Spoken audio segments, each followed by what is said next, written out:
Welcome back to our channel అండి. So నిన్న నేను కమ్యూనిటీలో ఒక పోల్ పెట్టాను కదండి. అందులో ఏ సబ్జెక్ట్ బిట్స్ ఎక్కువగా కావాలనుకుంటున్నారు అని చెప్తే చాలా మంది అంటే నేను ఇంతమంది రెస్పాండ్ అవుతారని నేను అనుకోలేదు. మన ఛానల్లో అందరూ అంటే ఎక్కువ శాతం యాక్టివ్ లో ఉండరు కదా. సో మేబీ 100 మెంబర్స్ అట్లా పెడతారేమో అనుకున్నాను, 50 to 100 అనుకున్నాను. కానీ మోర్ దాన్ 300 మెంబర్స్ అయితే ఓట్స్ వచ్చాయన్నమాట. సో అందరూ కావాలనుకుంది ఎకానమీ. అండ్ ఈ మధ్య చాలా మంది సిస్టర్స్ అండ్ బ్రదర్స్, ఒక సిస్టర్ అయితే సుమా సిస్టర్ కంటిన్యూస్ గా అక్క ఎకానమీ చెప్పండి, మీరు అందరికీ అన్ని చేస్తారు కానీ నన్ను మాత్రం ఎందుకు చూడట్లేరు, నా కమెంట్స్ ని మీరు ఎప్పుడు వీడియోలో చెప్పండి, నాకు చెప్పండి అని అంటే మీరు చాలా మంది అడిగారు అనమాట ఎకానమీ గురించి చెప్పండి అని. అంటే ఫస్ట్ థింగ్ ఏంటిదంటే ఎకానమీ అంటే అందరికి ఒక రకమైన డౌట్ వచ్చింది. ఎకానమీ అంటే చాలా టఫ్ ఉంటుంది, ఖచ్చితంగా మనము ఇది పేపర్ చేయలేము మిగతా వాటితో అని చెప్పేసి ఒక ఇది డౌట్ ని వాళ్ళు మైండ్ లో పెట్టేసుకోవడం వల్ల ఏంటిదంటే మన మైండ్ కూడా అదే రకంగా పనిచేస్తుంది. ఎకానమీ అంటే వామ్మో this is a very toughest exam, toughest paper అని చెప్పేసి అందరూ అట్లనే అయిపోతుంది అనమాట. సో మీరు ఫస్ట్ థింగ్ మైండ్ లో నుంచి అది తీసేయండి. సో ఎకానమీ అనేది అన్ని ఎగ్జామ్స్ లానే అన్ని పేపర్స్ లానే ఇది కూడా ఒక నార్మల్ సబ్జెక్టే. కాకపోతే ఎకానమీ మిగతా వాటికంటే ఎందుకు ఇది డిఫరెంట్ గా ఉంటుంది అంటే దీనికి కరెంట్ స్టాటిక్ కాకుండా డైనమిక్ కరెంట్ అఫైర్స్ తో లింక్ అయి ఉంటుంది కాబట్టి economy is different from all అనమాట. మిగతావి కూడా డైనమిక్ పార్ట్ తో ఉంటది, అంటే కరెంట్ అఫైర్స్ తో లింక్ అయి ఉంటది. కాకపోతే ఎకానమీ లింక్ అయినంత ఎక్కువగా మిగతా ఏ సబ్జెక్ట్స్ అంత లింక్ కావన్నమాట. ఇప్పుడు పాలిటీ గానీ ఎకానమీ గానీ ఇవన్నీ కొంచెం ఎకానమీ కొంచెం ఎక్కువ అనమాట కరెంట్ అఫైర్స్ తో లింక్ ఉండడం. సో అది గనక మన ఎకానమీలో అంటే కరెంట్ అఫైర్స్ చదువుతున్నప్పుడు ఎకానమీ ఓరియంటెడ్ ఏమైనా బిట్స్ కనపడితే దాన్ని గనక మనం ప్రతిరోజు రివిజన్ చేస్తున్నట్లయితే మనకు అంత టఫ్ అనిపించదు. వాళ్ళు ఎప్పుడైనా ఎకానమీ బిట్స్ అడిగేటప్పుడు కూడా స్టాటిక్ ఇంక్లూడ్స్ డైనమిక్ ఇవి రెండు కంబైన్డ్ చేసిస్తారనమాట. సో అందుకనే మనకు ఆప్షన్స్ కూడా ఈ మధ్య ఎక్కువ ఆప్షన్స్ ఇస్తున్నారు. మనం అందులో అసలు ఆ స్టేట్మెంట్ రైటా రాంగా అని చెప్పేసి అది కూడా మనం తెలుసుకోలేకపోతున్నాం ఎక్కువ.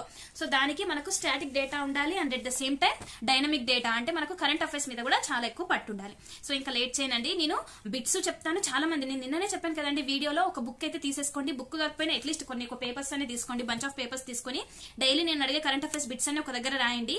అంటే నేను డైలీ అంటే కుదిరినప్పుడల్లా నేను సబ్జెక్ట్ రిలేటెడ్ బిట్స్ చెప్తాను. యాక్చువల్గా ఇట్లా ఎవరు చెప్పరు. ఇదంతా ఏంటిదంటే నేను లాస్ట్ ఇయర్ నాకు గ్రూప్ 1 పోయిన తర్వాత అంటే ఫస్ట్ టైం కండక్ట్ చేసిన గ్రూప్ 1 కి రిజల్ట్స్ ఇచ్చారు కదా, అప్పుడు ప్రిలిమ్స్ రిజల్ట్స్ లో నా నెంబర్ లేదు. ఇంకా అప్పుడు బాగా కసి మీద గ్రూప్ 2 అయితే నేను టెస్ట్ సిరీస్ లో అట్లా తీసుకున్నాను. ఇంకా అప్పుడు ఎట్లా ప్రిపేర్ చేసుకున్నాను అంటే ఈచ్ అండ్ ఎవ్రీ పేపర్ కి నా దగ్గర 4 పేపర్స్ కి సంబంధించిన 4 బండిల్స్ ఇట్లుంటాయి అనమాట. ఇది చాలా తక్కువ అయితే ఇట్లాంటి బండిల్స్ అన్ని ప్రిపేర్ చేసుకున్నాను అనమాట. ఇంకా అప్పుడు ఏంటిదంటే నాకు అసలు ఈసారి గ్రూప్ 2 ఖచ్చితంగా రావాల్సిందే, 600 కదా అట్లీస్ట్ నాకు 450 అబో రావాలి అని చెప్పేసి మైండ్ లో పెట్టేసుకున్నాను అనమాట. సో అందుకనే చాలా ఈచ్ అండ్ ఎవ్రీ పేపర్ కి సంబంధించిన బిట్స్ అట్లనే నా దగ్గర విజేత కాంపిటీషన్స్ వాళ్ళది ప్రీవియస్ ఇయర్ పేపర్స్ ఉన్నాయి అనమాట. అన్ని టెస్ట్ పేపర్స్ అన్ని ఒక ఇంత పెద్ద బుక్ ఉంటుంది, 700 ఏమో ఉంటుంది. సో అది కూడా తీసుకున్నాను, అందులో అన్ని ఇంపార్టెంట్ అట్లనే ప్రీవియస్ ఇయర్ లో జరిగినటువంటి బిట్స్ అవన్నీ నేను ఒక దగ్గర రాసుకున్నాను. సో నేను మీకు మాక్సిమం చెప్పడానికి ట్రై చేస్తానండి, కానీ ఒక వీడియోలో ఎక్కువ అయితే రావు. సో మీరు ఏం చేస్తారంటే నేను ఇప్పుడు చెప్పిన బిట్స్ ఎవరైతే రాస్తారో అది మీరు నాకు మెయిల్ చేయండి. అంటే స్క్రీన్ షాట్ తీసి ఎన్నైతే బిట్స్ చెప్తానో స్క్రీన్ షాట్ తీసి మెయిల్ చేయండి, ఎవరు చేస్తారో చూస్తానండి. సో ఫస్ట్ థింగ్ నేను ఏం చెప్తానంటే బిట్స్ గుర్తుపెట్టుకోండి, చాలా ఇంపార్టెంట్ బిట్స్, అందులో డౌటే లేదు. నేను చెప్పిన బిట్స్ లో ఖచ్చితంగా బిట్స్ మీరే అంటారు అక్క మీరు అప్పుడు చెప్పిండ్రు అది కరెక్ట్ అయింది అని. సో ఏది చెప్పినా మైండ్ లో ఫీడ్ చేసుకోండి, గుర్తు లేకపోతే రాసుకోండి. బుక్ ఇవ్వండి అని మాత్రం అడగద్దు, మీకు అసలు ఏం అర్థం కాదు, నేను రాసింది నిజంగా అర్థం కాదు, ఇప్పుడు మళ్ళీ కూర్చొని నీట్ గా రాసేంత టైం ఓపిక అస్సలు లేవండి, అర్థం చేసుకోండి. అయితే ఫస్ట్ మనకు 5 year ప్లాన్స్ ఉన్నాయి కదా, 5 year ప్లాన్స్ లో ప్రతి ఒక్క 5 year ప్లాన్ దేనికి అని చెప్పేసి మైండ్ లో ఫీడ్ చేసుకోవాల్సిందే, ఖచ్చితంగా బిట్టుపడుతుంది అందులో no doubt. First 5 year plan దేనికి, అగ్రికల్చర్ అంటే ర్యాపిడ్ అగ్రికల్చర్ గురించి. సెకండ్ 5 year ప్లాన్ ఏంటిది, ర్యాపిడ్ ఇండస్ట్రియలైజేషన్. ఇవి రెండు ఇప్పుడే నోట్స్ లో రాసేసుకోండి. అయితే ఇంకొక బిట్ చెప్తా, very very very very important bit. మనకు 5th అన్ని అంటే ఇంపార్టెంట్ చెప్తాను, ఒక్కొక్క దాని మీద కంటెంట్ మీద ఒక్కొక్క టాపిక్ తీసుకొని చెప్పండి అని అంటే రోజుకి నేను ఒక టాపిక్ మాత్రమే కవర్ చేస్తాను, నా దగ్గర ఇంత కంటెంట్ ఉంటుంది. సో నేను ఒక టాపిక్ అని ఎన్ని కవర్ చేయను. అట్లనే ఎకానమీలో ఇంపార్టెంట్ టాపిక్స్ మీద ఇంపార్టెంట్ కంటెంట్ బిట్స్ చెప్తే మీకు ఖచ్చితంగా యూజ్ అవుతుంది. అట్లా నేను ఒక 5-6 క్లాసులు చెప్పింది అనుకోండి, 5-6 వీడియోస్లలో మీకు కావాల్సినంత కంటెంట్ వస్తుంది. ఎగ్జామ్ ముందు ప్రిపేర్ అయిపోండి. మీకు ఎకానమీలో 10 to 15 బిట్స్ పడకపోతే నన్ను అడగండి, ఓకేనా. అయితే 5th 5 year ప్లాన్ ఉంది కదా, మనకు ప్రతి ఒక్క 5 year ప్లాన్స్ లో ఇంత టార్గెట్ అని పెట్టుకుంటారు, ఇంత టార్గెట్ అచీవ్ చేయాలి అని. కానీ వాళ్ళు అచీవ్ చేసింది టార్గెట్ ఇంత, అచీవ్ చేసింది సపరేట్ గా. సో ఇట్లా 2 రకాల షేర్స్ గుర్తుపెట్టుకోవాలన్నమాట, percentages. So first 5th 5 year plan లో ఏం జరిగిందంటే వాళ్ళకు గ్రోత్ రేట్ అంటే 4.4 అనుకున్నారు, కానీ వాళ్ళు అచీవ్ చేసింది 4.8 అనమాట. Actual rate of 4.8, again targeted growth 4.4 అనుకున్నారు, కానీ వాళ్ళు అచీవ్ చేసింది 4.8. సో ఇది చాలా ఇంపార్టెంట్ బిట్. ఇది ప్రీవియస్ ఇయర్ లో కూడా అడిగారు. అచీవ్ 5th 5-year ప్లాన్ లో వాళ్ళు 4.4 అనుకుంటే దానికంటే ఎక్కువ అచీవ్ చేశారు కదా. సో ఇది ఇంపార్టెంట్. నెక్స్ట్ వచ్చేసి 12th 5-year ప్లాన్. నేను ఇంపార్టెంట్ గా చెప్తున్నాను. 12th 5-year ప్లాన్ లో టార్గెటెడ్ గ్రోత్ 8%. నేను ఇప్పుడు 5th 5-year ప్లాన్ చెప్పాను, 12th 5-year ప్లాన్ చెప్పాను. Very important. 12th 5-year plan లో వాళ్ళు టార్గెట్ ఎంత టార్గెట్ అనుకున్నారు, ఈ బిట్ ఇట్లనే పడుతుంది 8%. ఓకేనా. ఇంకొకటి ఏంటంటే 12th 5-year ప్లాన్ యొక్క చూద్దామండి, అంటే ఆబ్జెక్ట్స్ కూడా చూద్దాం. ఇక్కడే ర్యాపిడ్ అంటే ఇంక్లూజివ్ గ్రోత్ గుర్తుపెట్టుకోండి. మనకి ఇక్కడ ఇయర్ ప్లాన్స్ ఇస్తారు, ఇక్కడ వాటి యొక్క ఆబ్జెక్టివ్స్ ఇస్తారనమాట. సో మనం అప్పుడు కన్ఫ్యూజ్ కావద్దు. ఈ బిట్టు పడకపోతే మీకు చూడండి ఎగ్జామ్ పేపర్ లో నేనే కనబడతా. ర్యాపిడ్ అంటే ఇంక్లూజివ్ గ్రోత్ దేనికి, 12th 5-year ప్లాన్ కి. ఇది గుర్తుపెట్టుకోండి. ఆల్రెడీ 1, 2 తెలిసినాయి. ఇప్పుడు నేను చెప్పిన బిట్స్ లలో ఆల్రెడీ 1, 2 తెలిసినాయి. సో మన ఆప్షన్స్ లో ఈజీగా ఎలిమినేట్ చేయొచ్చు. ఓకేనా. ఇక్కడ ఏంటిదంటే this plan propose to achieve and agricultural growth 4%. నేను 12th 5-year ప్లాన్ యొక్క ఆబ్జెక్ట్ చెప్పాను, దాని యొక్క టార్గెటెడ్ గ్రోత్ చెప్పాను. ఇక్కడ ఏం చెప్తున్నానంటే అక్కడ అగ్రికల్చర్ గ్రోత్ కూడా సపరేట్ వేసుకున్నారు. సో టోటల్ వచ్చేసి 8%, అది సపరేట్. అగ్రికల్చర్ గ్రోత్ కి 4% చేసుకున్నారు. దాని యొక్క ఆబ్జెక్టివ్స్ ఏంటంటే ర్యాపిడ్ అండ్ ఇంక్లూజివ్ గ్రోత్, అది సపరేట్. ఇంకొకటి ఏంటంటే ఇప్పుడు నేను చెప్పిన 4% అగ్రికల్చర్ కి. ఈ 3 పాయింట్లు 12th 5-year ప్లాన్ లో గుర్తుపెట్టుకోండి. 5th 5-year ప్లాన్ వచ్చేసి టార్గెట్ చేసుకున్నది 4.4 అయితే వాళ్ళు అచీవ్ చేసింది 4.8. అదే 12th అయితే 8%, అది గుర్తుపెట్టుకోండి.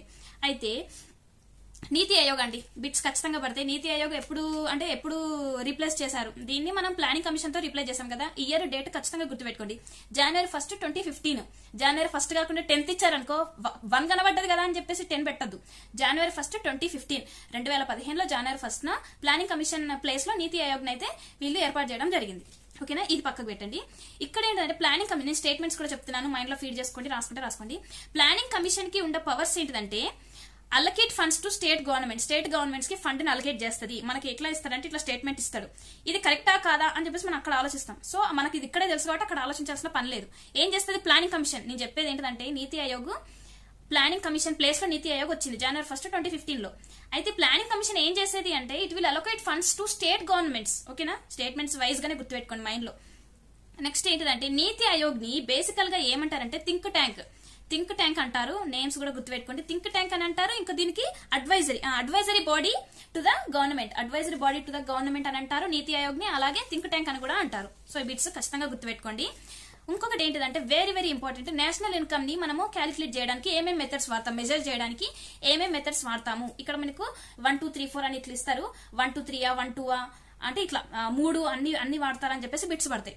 సో అందులో 3 గుర్తుపెట్టుకోండి. Expenditure method, product method, income method.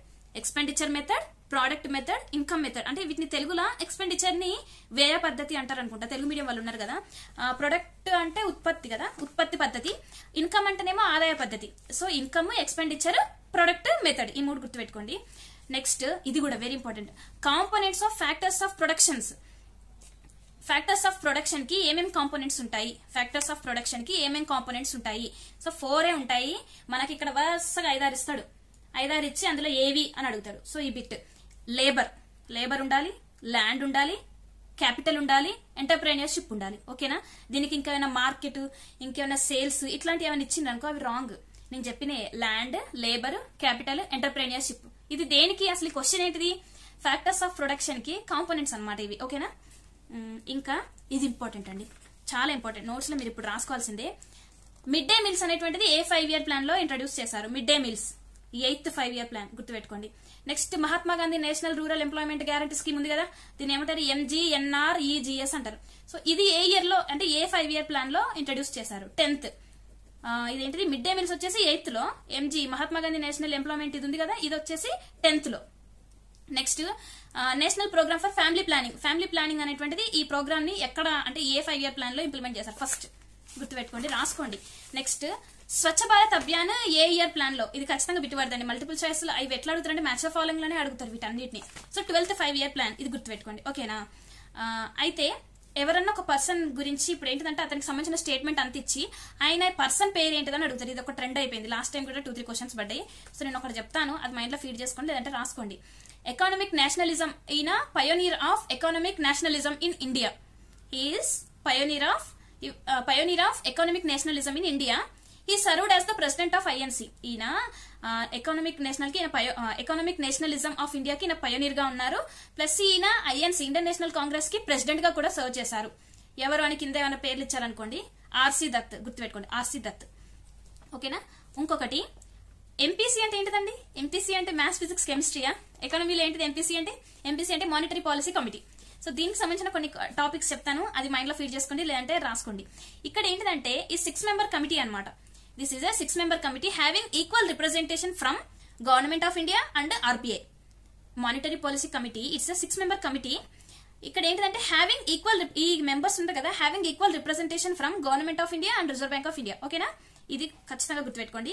Next ఈ ఎంపీసీలో మెంబర్స్ ఉంటారు కదా, వీళ్ళని ఎవరు అపాయింట్ చేస్తారంటే సెంట్రల్ గవర్నమెంట్ వాళ్ళే అపాయింట్ చేస్తారు.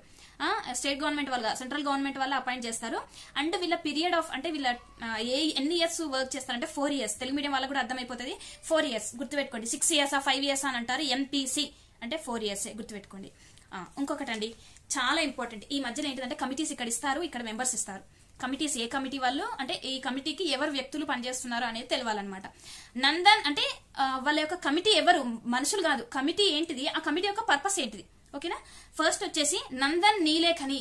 నందన్ నీలేఖని అనేటువంటి ఈ కమిటీ ఇది దేనికోసం, దీని యొక్క పర్పస్ ఏంటిదంటే డీపనింగ్ ఆఫ్ డిజిటల్ పేమెంట్స్, అంటే దీన్ని విస్తృతం చేయడం అనమాట. డిజిటల్ పేమెంట్స్ ని విస్తృతం చేయడం కోసం పనిచేసే కమిటీ పేరు ఏం పేరు? నందన్ నీలేఖని. ఇది గుర్తుపెట్టుకోండి. సుర్జిత్ బల్లా ఈ యొక్క కమిటీ యొక్క పర్పస్ ఏంటిదంటే ఎలిఫెంట్ బాండ్స్ గురించి. సుర్జిత్ బల్లా కదా, బల్లాల దేవుడికి గజం అంత బలం ఉంటుందని గుర్తుపెట్టుకోండి. ఎలిఫెంట్ బాండ్స్ గుర్తుపెట్టుకోండి. Next Bimal Jalan committee. దీని యొక్క పర్పస్ ఏంటంటే economic capital framework of RBI. ఈ కమిటీ ఏం చేస్తుంటే ఎకనామిక్ క్యాపిటల్ ఫ్రేమ్వర్క్, ఆర్బీఐ యొక్క ఎకనామిక్ క్యాపిటల్ ఫ్రేమ్వర్క్ గురించి ఇది వర్క్ చేస్తుంది. ఓకేనా? ఏంటిది? Bimal Jalan committee. Next VG Kannan committee. VG ఇప్పుడు నేను 4th ఇది, ఇప్పుడు నేను చెప్పిన అన్ని కమిటీస్ లో 4th కమిటీ. విజీ ఖన్నన్ కమిటీ ఇది ఏంటంటే ఏటీఎం ఇంటర్చేంజ్ ఫీ స్ట్రక్చర్. ఇవి ఇట్లానే గుర్తుపెట్టుకోవాలండి. ఇప్పుడు దీనికి సంబంధించిన ప్రతి ఒక్క టాపిక్ కి నేను ఎక్స్ప్లెయిన్ చేసుకుంటూ వెళ్తే ఇంపార్టెంట్ బిట్స్ అనేటువంటి మిస్ అయితే కొన్ని ఏంటిదంటే మనకు కంటెంట్ తెలియకపోయినా ఎగ్జామ్ లో మనకు ఆ బిట్ అనేటువంటి ఐడియా ఉందనుకో, పలాని అప్పుడే నువ్వు బుక్ మూసేసి వచ్చినావు, ఆ బిట్ చూసినావు, నువ్వు ఆ బిట్ కు సంబంధించిన మొత్తం కంటెంట్ నేర్చుకుంటా, ఆ బిట్ ఆన్సర్ చూసేసి వెళ్ళిపోతావు. ఆన్సర్ చూసేసి వెళ్ళిపోయినా మన ఆన్సర్ పెడితే సరిపోతుంది కదండి. మరి నీకు ఎగ్జామ్ లో జాబ్ లో జాయిన్ అయిన తర్వాత దాని గురించి చెప్పు, దీని గురించి చెప్పు అనేది ఏమి ఉండదు. ఎగ్జామ్ అనేది ఎగ్జామ్ లానే చూడాలి. నేను అంతే చూస్తాను, ఎక్కడ వరకు నేర్చుకోవాలి అక్కడ వరకు నేర్చుకుంటా, మిగతాదంతా ఎట్లా గుర్తుపెట్టుకోవాలని దాని గురించి ఆలోచిస్తాను అనమాట. సో ఇదొక్కటి తెలుసుకున్న వాళ్ళు ఖచ్చితంగా ఈ ఎగ్జామ్ ని క్లియర్ చేస్తారు. దాని గురించి మొత్తం డెప్త్ తెలియకుండా ఎట్లా అంటే నాకు ఇంతవరకు తెలిస్తే చాలు అనుకుంటా నేను. ఇప్పుడు అంతా నీలకనే ఎగ్జామ్ లో వస్తుంది, ఇప్పుడు నేను చెప్పిన కాబట్టి మీకు గుర్తుంటుంది, పోయి మీరు ఆన్సర్ రాస్తారు. సో అట్లా అనమాట. నందన్ నీలేఖని అంటే deepening of digital payments, Surjit Bhalla అంటేనేమో ఎలిఫెంట్ బాండ్స్, బిమల్ జలాన్ అంటే economic capital framework of RBI, VG Kannan committee ఇదేంటంటే ఏటీఎం ఇంటర్చేంజ్ ఫీ స్ట్రక్చర్. ఇది గుర్తుపెట్టుకోండి. నెక్స్ట్ థింగ్ ఇంక ఇది ఒక్కటి చెప్పి క్లోజ్ చేస్తానండి, మిగతా నెక్స్ట్ వీడియోలో షేర్ చేస్తాను. సో నేను చెప్పే ప్రతి ఒక్క వీడియోలో ఇన్ఫర్మేషన్ ఉంటుందండి. అట్లీస్ట్ నేను మినిమం 10 bits కవర్ చేయడానికి ట్రై చేస్తున్నాను.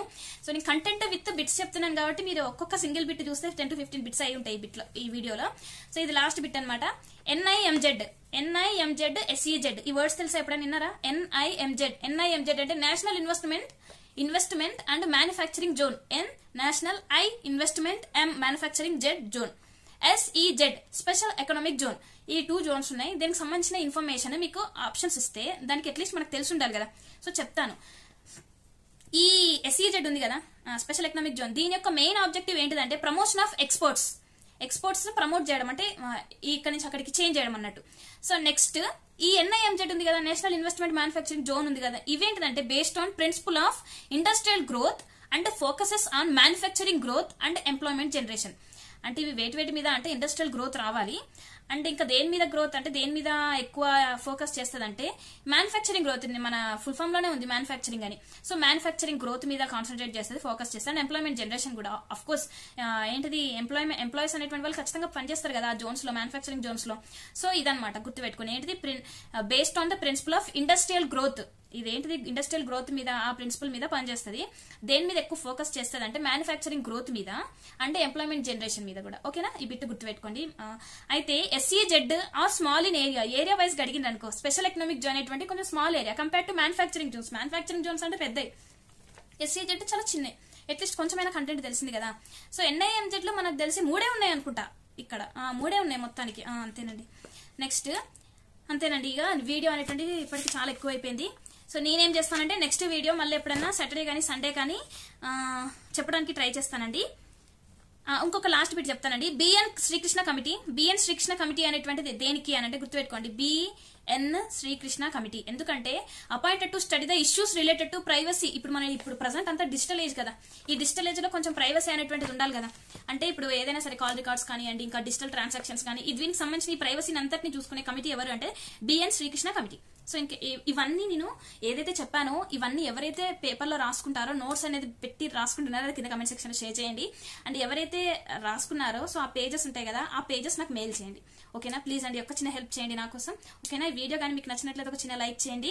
మీ ఇష్టం, ఈ వీడియోని షేర్ చేస్తారా లేదా. యాక్చువల్గా ఇట్లాంటి ఎవరు చెప్పరు, ఎందుకంటే కాంపిటీషన్ వస్తారు. ఇంతమంది ఉన్నారు, ఇప్పుడు 12,000 మందిలో అట్లీస్ట్ మినిమం ఒక 2-3 వేల మంది అయినా చూస్తారు కదా. సో వీళ్ళందరికీ తెలిసినాయి అంటే బిట్స్ వాళ్ళకి, నాకు ఇప్పుడు కొన్ని బిట్స్ ఇందులో మీ అందరికి తెలియకపోవచ్చు, సో మీకు తెలిసినా కూడా నాకు తెలియకపోవచ్చు, అట్లా అంటలేను నేను. సో కాంపిటీషన్ అనేటువంటి హెవీ ఉంటుంది. సో నాకంటే ఎక్కువ మార్క్స్ మీకు వచ్చాయి అనుకో నాకే లాస్, కానీ నా ఛానల్లో ఉన్న సబ్స్క్రైబర్స్ కి నాకు జాబ్ రాకపోయినా మీకు జాబ్ వస్తే నేను చాలా హ్యాపీగా ఫీల్ అవుతాను. అండ్ గుర్తుపెట్టుకోండి, నేను కేవలం జాబ్ రాకపోతే ఇంకా నా జీవితం వేస్ట్ అని అనుకునే దాని కాదు.